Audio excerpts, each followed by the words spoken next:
बच्चों, मुझे उम्मीद है आप लोग काफ़ी अच्छे से होंगे, आपकी तैयारी अच्छी चल रही होगी।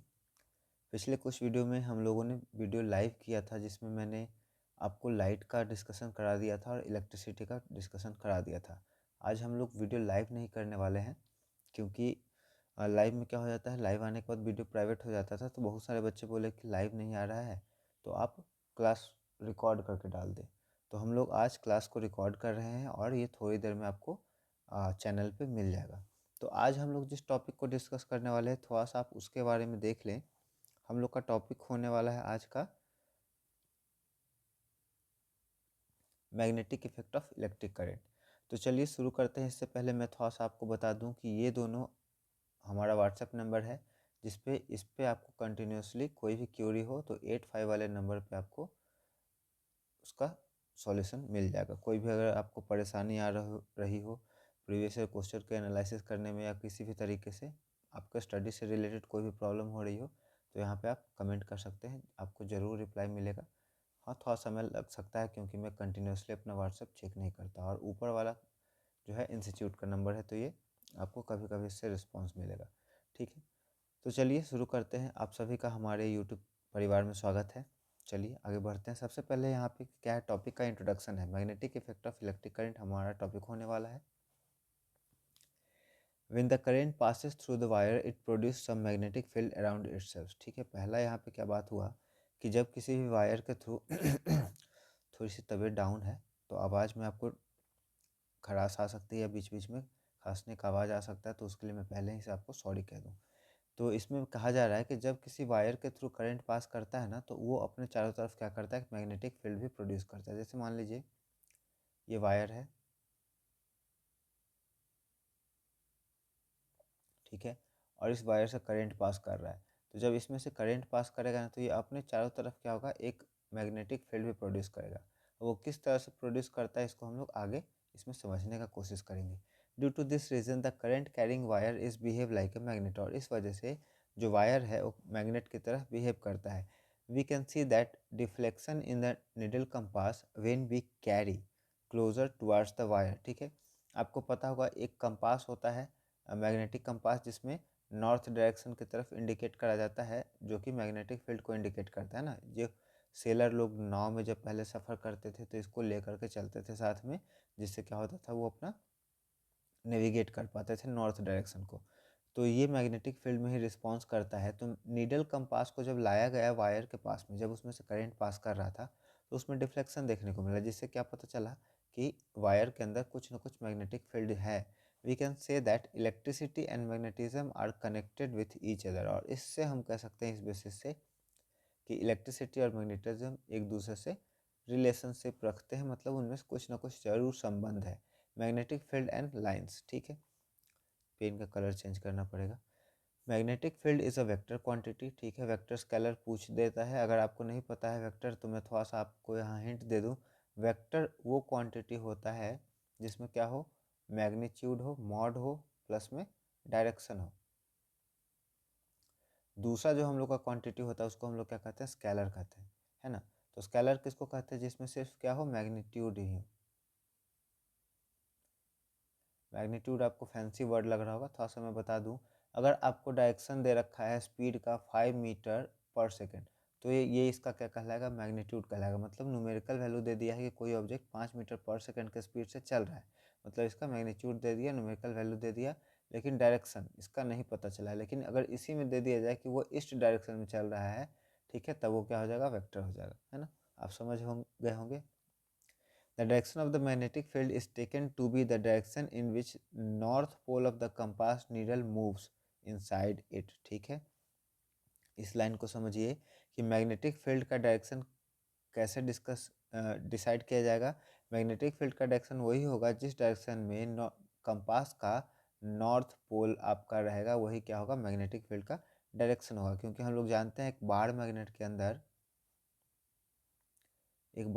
के अंदर नॉर्थ पोल होता है और साउथ पोल होता है, और magnetic field of lens north pole से निकल करके साउथ पोल में इंटर करते हैं इस तरह से, है ना। तो बार मैग्नेट जो इंडिकेट करता है नॉर्थ डायरेक्शन, वही आपका मैग्नेट का भी मैग्नेटिक फील्ड होगा।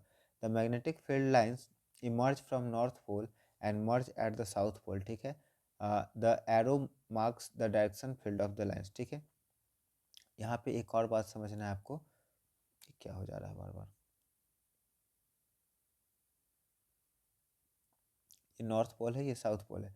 तो कह रहा है मैग्नेटिक फील्ड ऑफ लाइन्स इधर से निकला इस तरह से नॉर्थ डायरेक्शन से, और आपका एरो दिया रहेगा, एरो आपका क्या बताएगा, डायरेक्शन बताएगा, और साउथ की तरफ जा करके इंटर कर जाता है ना इस तरह से।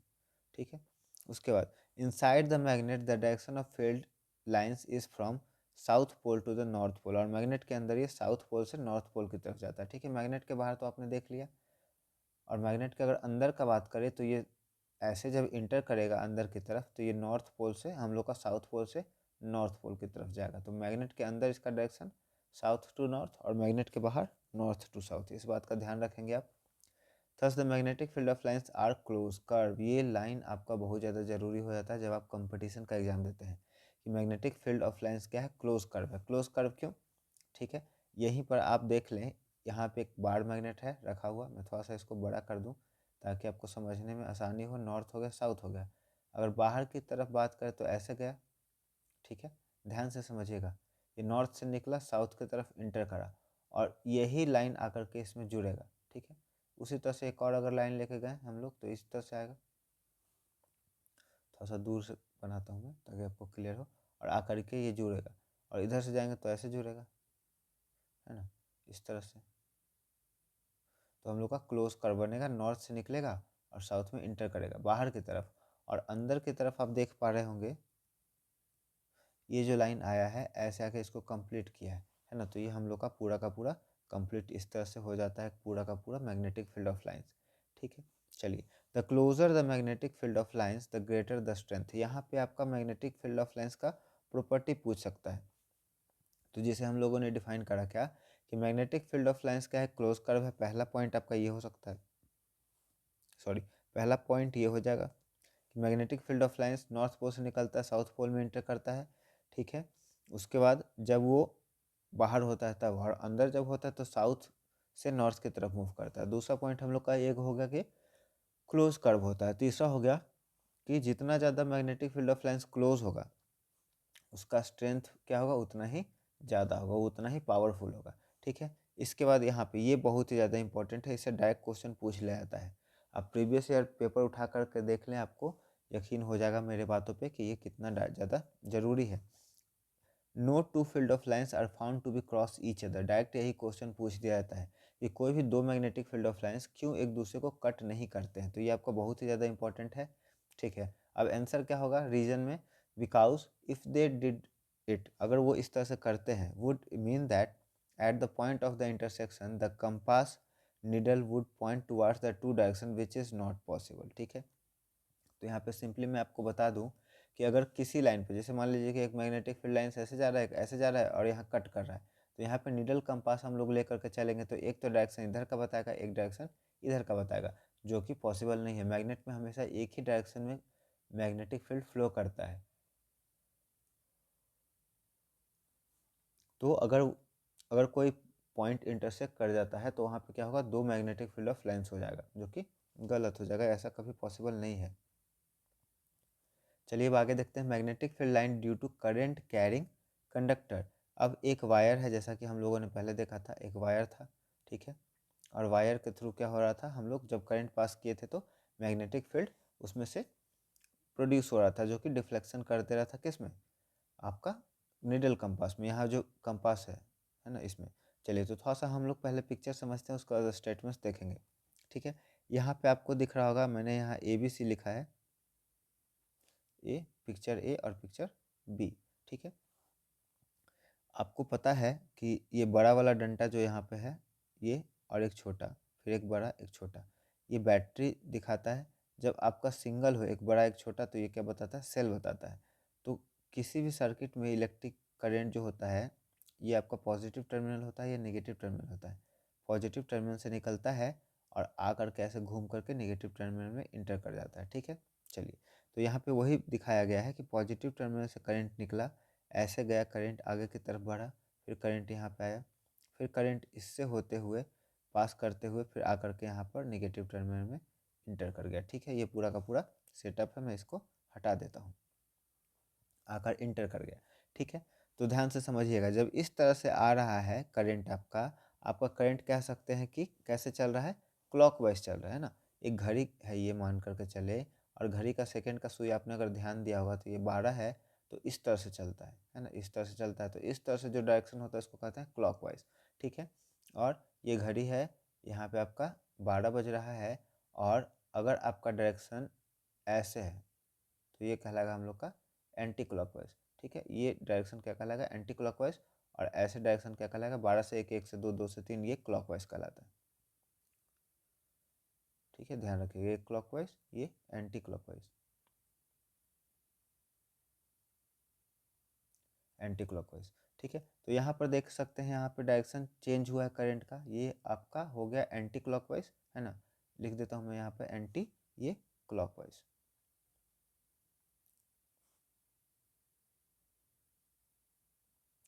इस पिक्चर में क्या हो रहा है आप देखिए, यहाँ पे निडल कंपास आपको दिख रहा है, ठीक है। इस निडल कंपास का अगर सुई आप देखेंगे तो सुई इधर की तरफ है, बाहर की तरफ है।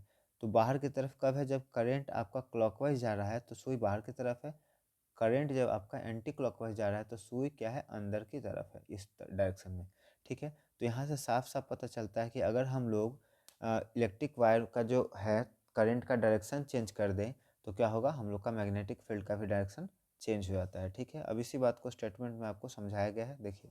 पहला, if the current flows north to south, ठीक है। यहाँ आपका नॉर्थ है और नॉर्थ से आ रहा है साउथ की तरफ, ठीक है।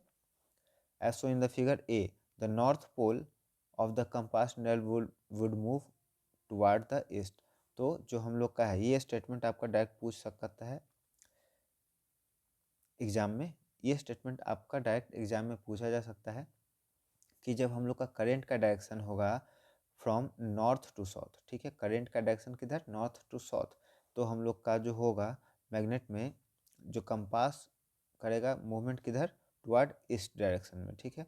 तो यहाँ पे आप देख सकते हैं हम लोग का डायरेक्शन का अगर बात करें तो ये नॉर्थ हो गया, ये साउथ हो गया, ये वेस्ट हो गया, और ये ईस्ट हो गया। तो निडल कंपास हम लोग का इसी डायरेक्शन में है, तो इसलिए यहाँ पे कहा जा रहा है कि जब हम लोग का करंट नॉर्थ डायरेक्शन से साउथ डायरेक्शन में जा रहा है तो हम लोग का कंपास क्या होगा, आउटवर्ड भी कर सकते हैं या फिर इस डायरेक्शन में भी कर सकते हैं। दूसरा यहाँ पे स्टेटमेंट बी के बारे में कह रहा है कि if the current flows south to north, ठीक है, साउथ से अगर नॉर्थ की तरफ जा रहा है तो the north pole, the compass nail would move towards the west, west में या फिर इनवर्ड आप कर सकते हैं। फ्रॉम एबव ऑब्जर्वेशन, इस ऑब्जर्वेशन क्या पता चला, we can say that the change in direction of currents also change the direction of magnetic field. तो यहाँ से क्या पता चलता है कि अगर हम लोग करेंट के डायरेक्शन को चेंज कर देना तो मैग्नेटिक फील्ड भी चेंज हो जाता है। अब चलते हैं नेक्स्ट टॉपिक पे मूव करते हैं। यहाँ पे हम लोग का है magnetic field due to current carrying straight conductor, ठीक है। ये टॉपिक हम लोग देखेंगे। यहाँ पे एक पिक्चर का सेटअप है, कार्डबोर्ड ले लिया गया है, उसके ऊपर आयरन का फिलिंग को डाल करके, और जब इसमें से करंट पास कराया गया, आप देख सकते हैं करंट यहाँ से मूव कर रहा है ऐसे, ठीक है। और फिर आकर के यहाँ पर इंटर कर गया निगेटिव टर्मिनल में। और जब इस पर टैप करते हैं ना तो क्या बनाता है, एक कंसेंट्रिक सर्कल बनाता है। आप देख सकते हैं यहाँ पे एक सर्कल यहाँ हुआ, एक सर्कल यहाँ हुआ, एक सर्कल यहाँ हुआ, और सभी सर्कल का सेंटर कहाँ पे है, यहाँ पे है। तो ये हम लोग क्या बोलेंगे, कॉन्सेंट्रिक सर्कल। कॉन्सेंट्रिक क्यों, क्योंकि सबका सेंटर सेम है। चलिए आगे देखते हैं। A pattern of concentric circle, ठीक है, उसी बात को यहाँ पे मैंने लिख भी दिया है। A pattern of concentric circle indicating the field of lines of a magnetic field around the straight conducting wire, the narrow the circle shows the direction of the field of lines, ठीक है। Arrows in the circle shows the direction of the field of lines, ठीक है। यहाँ पे arrow भी दिखाया गया है, आप देख सकते हैं साफ साफ यहाँ पे एरो यहाँ पे दिख रहा है इस तरह से। तो ये हम लोग का करंट का डायरेक्शन है। If the current is increase, ये भी इंपॉर्टेंट लाइन है। तो अगर करंट को इंक्रीज करते हैं, the deflection is also increase, मतलब जैसे जैसे करंट का हम लोग अमाउंट बढ़ाएंगे मैग्नेटिक फील्ड का भी स्ट्रेंथ क्या होगा, बढ़ते जाएगा।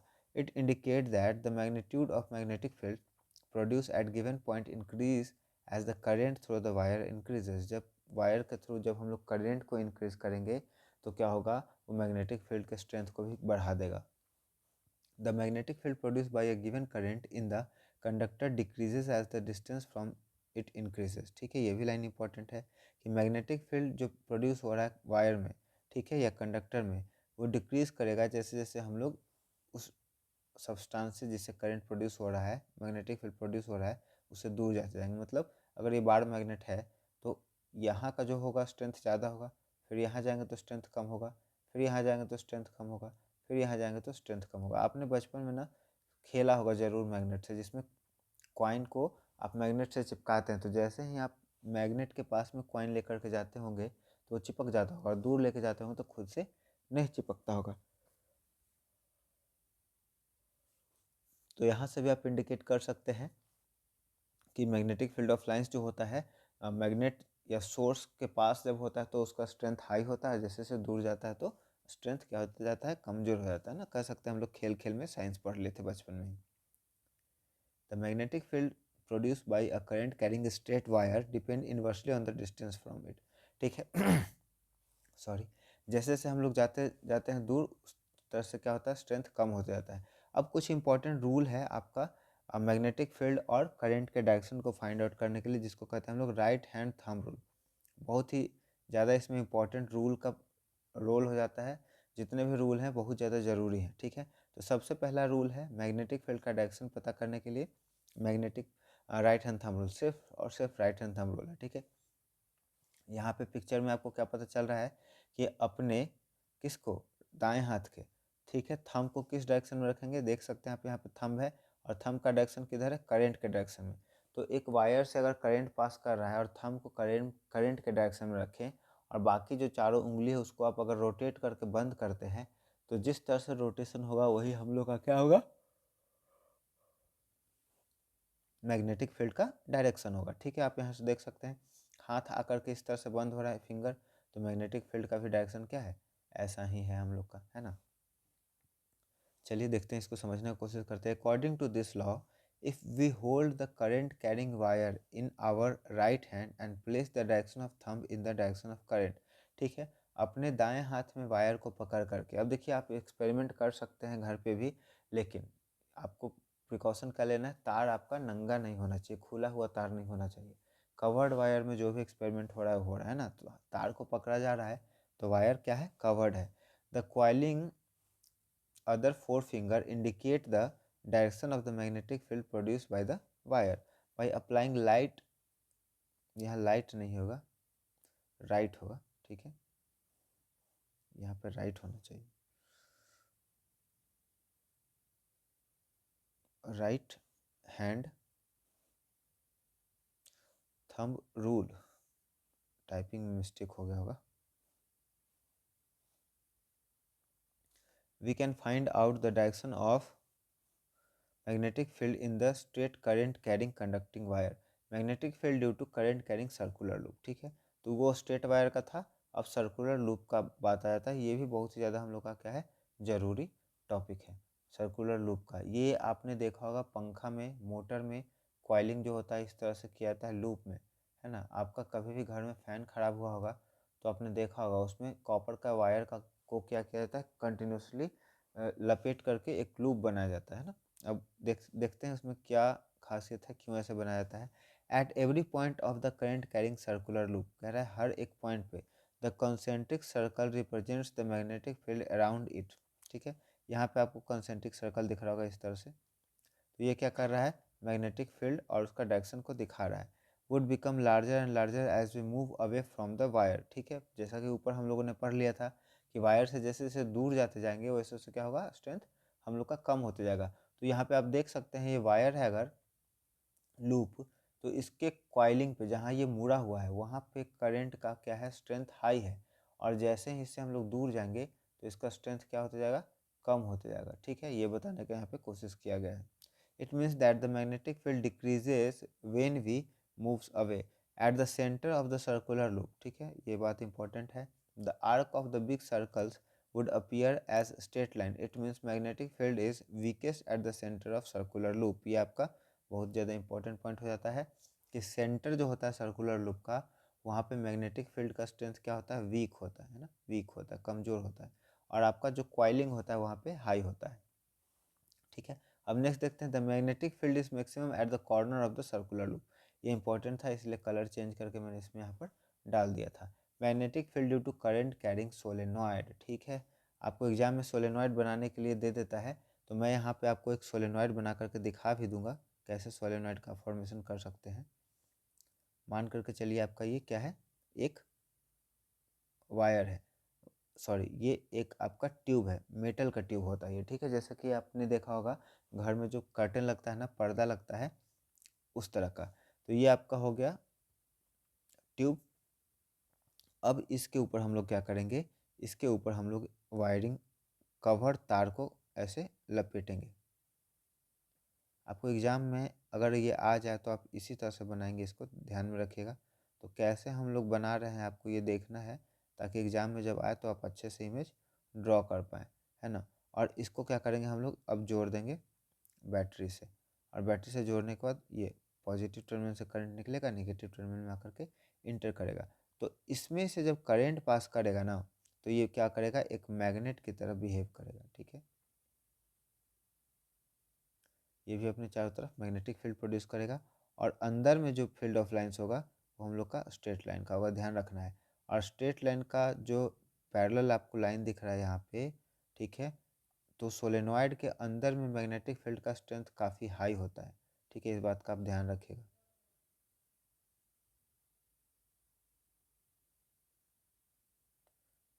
तो ये हम लोग का हो गया एक सोलेनॉइड का इमेज, ठीक है। अंदर में करंट है और कुछ करंट हम लोग बाहर भी दिखा देते हैं, जैसा कि इसमें बनाया गया है, और कुछ करंट को ऐसे ऐसे कर देते हैं। ये हमेशा क्या होगा, आपका नॉर्थ पोल से निकलेगा, तो जिस डायरेक्शन से निकल रहा है वो नॉर्थ पोल होगा। तो अगर इमेज में ऐसे दे रखा है तो ये हम लोग का नॉर्थ हो जाएगा और इधर साउथ हो जाएगा, ठीक है। चलिए अब समझते हैं इसमें सोलेनॉइड के बारे में क्या यहाँ पे बताया गया है। A coil of many circular tons of insulated copper wire, insulated मतलब वो कवर तार है ना, खुला हुआ तार नहीं है। रैप क्लोजली, अब क्यों खुला हुआ है, क्योंकि ये जो हम लोग का मेटल ट्यूब है, ये मेटल का है, इसमें करंट लग सकता है, ठीक है। Wrap closely in the shape of cylinder is called a solenoid, ठीक है। सोलेनॉइड किसको कहते हैं, तो उसके लिए एक डेफिनेशन एक छोटा सा मैंने कोशिश किया था कि बने यहाँ पर क्या, कि a coil of mini circular turn off insulated copper wire wrapped closely in the shape of cylinder is called solenoid. The field of lines inside the solenoid are in the form of parallel straight line, ठीक है। ये आपका बहुत ज़्यादा important हो जाता है, exam में पूछा जा सकता है कि सोलेनॉइड के अंदर जो होता है मैग्नेटिक फील्ड जो होता है वो कैसा होता है, तो पैरेलल स्ट्रेट लाइन का होता है। This indicate that the magnetic field is the same at all point inside the solenoid. ये आपका काफ़ी ज़्यादा फिर इंपॉर्टेंट हो जाता है कि मैग्नेटिक फील्ड के अंदर जो आपका सोलेनॉइड के अंदर जो मैग्नेटिक फील्ड है वो हर एक पॉइंट पे क्या है, सेम है। ये पॉइंट आपका बहुत ही ज़्यादा इंपॉर्टेंट हो जाता है। That is the field is uniform inside the solenoid, ये बात यहाँ से निकल के आता है जो ज़रूरी है। अब इसका एक एप्लीकेशन है जिसको हम लोग क्या कहते हैं, electromagnet. This is the type of magnet produce by strong magnetic field produce inside the solenoid, ठीक है। सोलेनॉइड के अंदर हम लोग रॉ आयरन रॉड डाल करके क्या करते हैं, मैग्नेट के जैसा एक प्रॉपर्टी बना सकते हैं। A piece of magnetic material like soft iron when placed inside the coil the magnet form by the process is called electromagnet, ठीक है। तो इलेक्ट्रिसिटी की मदद से बन रहा है ये मैग्नेट, तो इलेक्ट्रोमैग्नेट है, ठीक है। अब देखिए यहाँ पे कुछ इंपॉर्टेंट पॉइंट और भी है। हम लोग का टॉपिक अभी लंबा चलेगा, अभी 5 ही पेज हुआ है, इसमें 15 पेज है। अच्छा 15 पेज तक नहीं है, हम लोग का 10 पे आकर के ये ख़त्म हो जाएगा, ठीक है। तो 5 हम लोगों ने कंप्लीट कर लिया है, उसके बाद हम लोग का ये हो गया 6 नंबर, ठीक है। Force on a current carrying conductor in a magnetic field, ठीक है। इसको समझने की कोशिश करते हैं। An electric current flowing through the conductor produces a magnetic field, ये तो हम लोगों ने पहले पढ़ लिया कि जब एक तार के अंदर से हम लोग करंट को पास कराते हैं तो वो मैग्नेटिक फील्ड प्रोड्यूस करता है, ठीक है, यहाँ तक कोई डाउट नहीं है। The field is so produce exert a force on a magnetic field, ठीक है। यहाँ पे कह रहा है कि the field so produce exert a force on a magnet placed in the surrounding area of conductor, ठीक है। यहाँ पे इंपॉर्टेंट क्या बात निकल करके आता है कि यहाँ पर जो मैग्नेटिक फील्ड प्रोड्यूस हो रहा है, ठीक है, एक वायर के अंदर जो हम लोग क्या किए, मैग्नेटिक फील्ड प्रोड्यूस कराए थे वायर के थ्रू से, तो ये मैग्नेटिक फील्ड हो गया। अगर इसके मैग्नेटिक फील्ड में हम लोग दूसरा कोई मैग्नेट ला करके डालेंगे तो हम लोग पढ़े हैं कि नॉर्थ पोल जो होता है और साउथ पोल होता है, मैग्नेट में 2 पोल होता है। तो अगर यहाँ पे हम लोग साउथ पोल ला दें, यहाँ नॉर्थ पोल ला देंगे, तो सेम पोल क्या होता है, साउथ साउथ का जो पोल होता है जैसे करंट में होता है ना, पॉजिटिव चार्ज से दूर जाता है, नेगेटिव चार्ज से दूर जाता है, उस तरह से नॉर्थ पोल से दूर दूर जाएगा और नॉर्थ पोल साउथ पोल से क्या होना चाहेगा, पास आना चाहेगा। ठीक है, चलिए आगे बढ़ते हैं। तो जब हम मैग्नेट इसके अंदर डालेंगे, किसके अंदर, जो वायर के थ्रू मैग्नेटिक फील्ड प्रोड्यूस हो रहा है उस मैग्नेटिक फील्ड में हम लोग एक मैग्नेट डालेंगे, तो मैग्नेट का भी अपना क्या होगा, मैग्नेटिक फील्ड होगा। तो एक फोर्स एक्सर्ट होगा किसके ऊपर, मैग्नेट के ऊपर। ठीक है, तो फ्रेंच साइंटिस्ट थे, नाम था एंड्रे मैरी एम्पियर। ठीक है, इन्होंने क्या बताया, suggested that the magnet must also exert an equal and opposite force on the current carrying conductor. यहाँ पे हम लोग पढ़े ना Newton third law, every force every body have equal and opposite, every action equal and opposite reaction. तो यहाँ पे Newton law के जैसा यहाँ पे मैरी एम्पियर ने एक दे दिया थ्योरी कि जब वो इलेक्ट्रिकल वायर से मैग्नेट प्रोड्यूस हो रहा था, उसके मैग्नेटिक फील्ड के जोन में अगर दूसरे मैग्नेट को लाया गया तो वो क्या किया, उसके ऊपर मैग्नेटिक फील्ड प्रोड्यूस किया। तो उसके बराबर अमाउंट का क्या करता है, मैग्नेट भी उसके ऊपर फोर्स लगाता है, जिसको हम लोग क्या कहते हैं, यहाँ पर वही हम लोग पढ़ेंगे, force on A current carrying conductor in a magnetic field. ठीक है, the direction of force is also reverse when the direction of current through the conductor is reverse, क्योंकि हम लोग ऊपर ही पढ़ चुके हैं कि जैसे ही हम लोग जो वायर के थ्रू करंट पास कर रहा है उसका डायरेक्शन को चेंज करते हैं तो मैग्नेटिक फील्ड का डायरेक्शन चेंज हो जाता है। तो वही बात यहाँ पे फिर से रिपीट हो रहा है थोड़ा सा अलग शब्दों में, कि फोर्स का भी डायरेक्शन क्या होगा, चेंज हो जाएगा। The direction of the force on the conductor depend upon the direction of current and direction of magnetic field. ठीक है, तो डायरेक्शन किसका, फोर्स का जो डायरेक्शन है वो किसके ऊपर डिपेंड करेगा, करंट के डायरेक्शन के ऊपर और मैग्नेटिक फील्ड के डायरेक्शन के ऊपर। The displacement of the rod is largest or magnitude of the force is highest when the direction of the current is at right angle to the direction of magnetic field। कह रहा है कि अगर magnetic field, ये अगर current है हम लोग का I और इधर हम लोग का अगर मैग्नेटिक फील्ड है B, तो यहाँ पर जो फोर्स लगेगा ना, फोर्स वो क्या होगा, हम लोग का मैक्सिमम होगा, सबसे ज़्यादा होगा। ठीक है, अब इसको निकालने के लिए, फोर्स निकालने के लिए एक रूल है जिसको हम लोग कहते हैं फ्लेमिंग राइट हैंड रूल। ठीक है, चलिए आगे इसको देखते हैं। According to this rule, rule में बताया क्या गया है कि अगर हम लोग अपने मिडिल फिंगर को, इंडेक्स फिंगर को और थंब को एक दूसरे के परपेंडिकुलर रखें, तो अगर परपेंडिकुलर रखने के बाद अगर मिडिल फिंगर को डायरेक्ट करते हैं किसके तरफ, करंट के तरफ, तो जो हम लोग का इंडेक्स फिंगर होगा, पहला फिंगर, ये वाला फिंगर, ये हम लोग को क्या दिखाएगा, मैग्नेटिक फील्ड दिखाएगा, है ना, मैग्नेटिक फील्ड। ये हो गया करंट हम लोग का, बीच वाला फिंगर इंडेक्स फिंगर, और जो थंब होगा वो क्या दिखाएगा, थंब मोशन दिखाएगा या फिर फोर्स कह सकते हैं आप इसको। जो फोर्स होगा ये एक दूसरे पर फोर्स लगाएगा, एक दूसरे के फील्ड में आने के बाद ये फोर्स लगाएगा तो हम लोग का इस डायरेक्शन में फोर्स लग जाएगा। According to this rule, stretch the thumb, forefinger and middle finger of your left hand such that a mutually perpendicular. ठीक है, तो आपको याद रखना है कि Fleming left hand thumb rule से हम लोग क्या निकालते हैं, फोर्स निकालते हैं। ठीक है, और इंड्यूस करंट निकालेंगे हम लोग किससे, Fleming right hand thumb rule से। ठीक है, दोनों आपको डायरेक्शन वो याद रखना है rule, right hand thumb rule लगता है नहीं है इसमें सिलेबस में, सीबीएसई के सिलेबस में क्लास 10 से हट गया है तो इसलिए मैंने उसको डिस्कस नहीं किया। तो लेफ्ट हैंड थंब रूल में बस आपका इंड्यूस करंट है, और राइट हैंड थंब रूल का जब बात होगा तो उसमें हम लोग, sorry, left hand thumb rule में आपका फोर्स बताता है और राइट हैंड थंब रूल में आपका इंड्यूस करंट बताएगा, जो जनरेटर जिसके प्रिंसिपल पर काम करता है। The index finger point the direction of the magnetic field and the middle finger is in the direction of current, then the thumb will point the direction of motion of the force acting on the conductor। ठीक है, चलिए, तो यहाँ पे हम लोग का topic जो एक्चुअल फिजिक्स था वो ख़त्म होता है। उसके बाद मैग्नेटिज्म का मेडिसिन में क्या क्या यूज है और हम लोग घर के सप्लाई में किस तरह से वायरिंग करते हैं उसको थोड़ा सा हम लोग देखेंगे अब।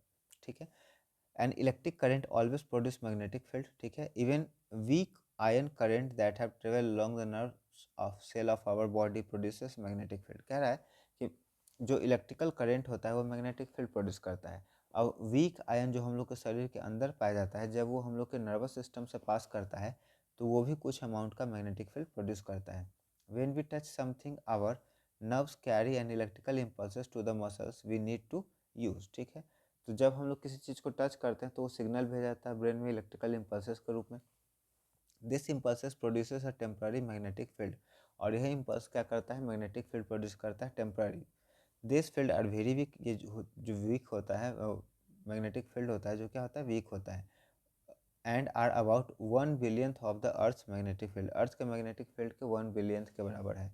To main organ of human body where the magnetic field produce is significant are heart and brain. ठीक है, तो मैग्नेटिक फील्ड कहाँ पे प्रोड्यूस होता है अच्छे खासे अमाउंट में, ब्रेन में और हार्ट में। The magnetic field inside the body forms the basis of obtaining the image of different part of the body. This is done using the technique called MRI। आपने MRI का नाम सुना होगा, magnetic resonance imaging. Analyse this image help the medical diagnosis, और इसके मदद से बहुत सारे बीमारियों का इलाज किया जाता है। अब घर के सर्किट में हम लोग कैसे वायर को कनेक्ट करते हैं इसके बारे में यहाँ पर थोड़ा सा दे रखा है। तो देखिए, अर्थ वायर आपका ग्रीन कलर का होगा, लाइव वायर है जो कि पोल से, जिसको हम लोग गर्म तार कहते हैं, उसका कलर रेड होगा। और न्यूट्रल वायर जो अर्थ से धरती में जुड़ेगा उसका, सॉरी, न्यूट्रल वायर जिसमें कोई करंट नहीं आएगा, सर्किट को पूरा करने के लिए होगा, उसका कलर ब्लैक होगा। ठीक है, अब कुछ इंपॉर्टेंट पॉइंट यहाँ पे है, हम लोग देख लेते हैं। In our homes we receive supply of electrical power through a main supply. Main supply मतलब पोल का बात कर रहे हैं, पोल से हम लोग करंट तार लाते हैं, करंट लाते हैं तार के through. One of the wire which supply usually with red insulated wire call is live wire. तो जो सप्लाई का तार में, अब देखिए मजबूरी में तो आदमी कोई भी लगा लेता है, लेकिन जब वायरिंग होता है तो आप इस तरह से कराएंगे ना, तो जब भी आप खुद से कोशिश करेंगे, कभी शॉर्ट भी लग जाता है, स्विच बदलना है, उस समय आपको पता रहेगा कौन सा आपका पॉजिटिव है कौन सा नेगेटिव है। Another wire is black insulated call neutral wire और नेगेटिव।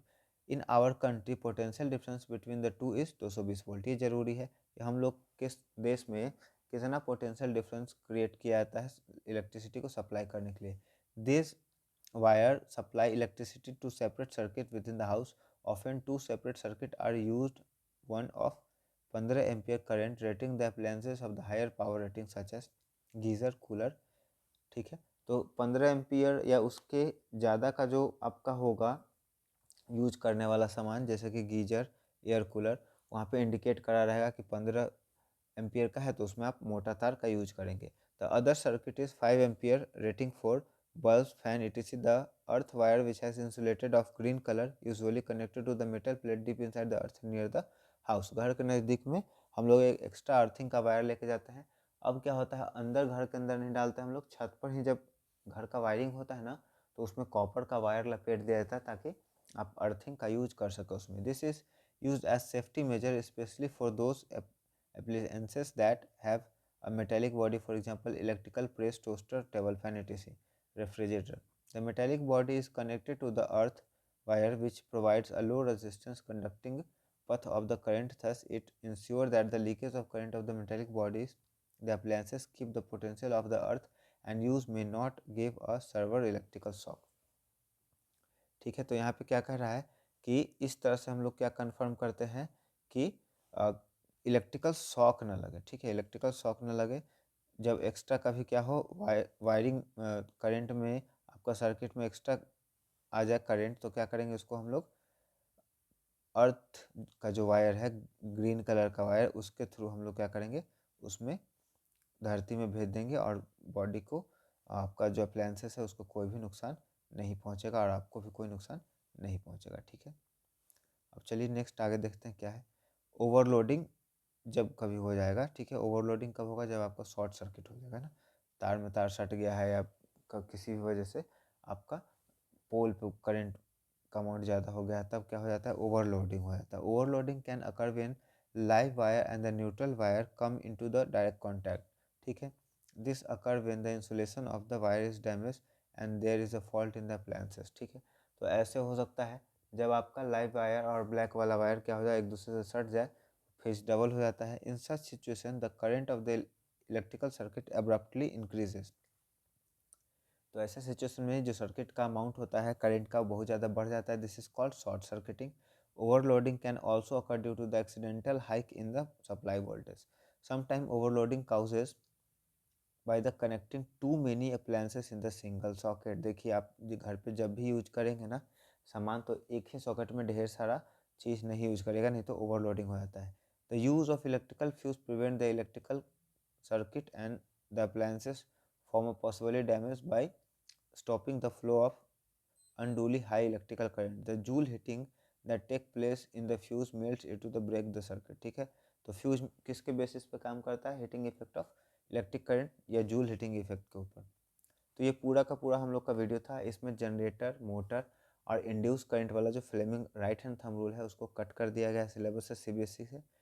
अगर आप कहेंगे तो अलग से मैं इसका वीडियो बना दूंगा। बिहार बोर्ड के बच्चों के लिए पता नहीं सिलेबस में है कि नहीं, क्योंकि मुझे आइडिया नहीं है बिहार बोर्ड के बच्चों का, काफ़ी दिन हो गए मुझे पढ़ाए हुए।